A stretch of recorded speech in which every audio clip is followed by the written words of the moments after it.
Ask lang sana sir if nag-increase ang inyong PhilHealth deduction sa February kasi nag-increase sa amin.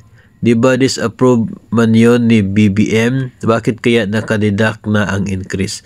Actually wala pong suspension na inilabas si Pangulong Marcos pagdating po doon sa increase ng PhilHealth contribution.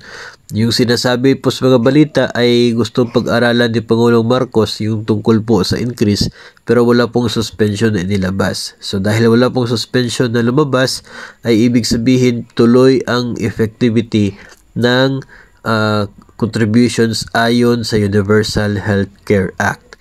At dahil po dyan ay talagang magkakaroon ng pagtaas sa deduction ng PhilHealth for the year 2024.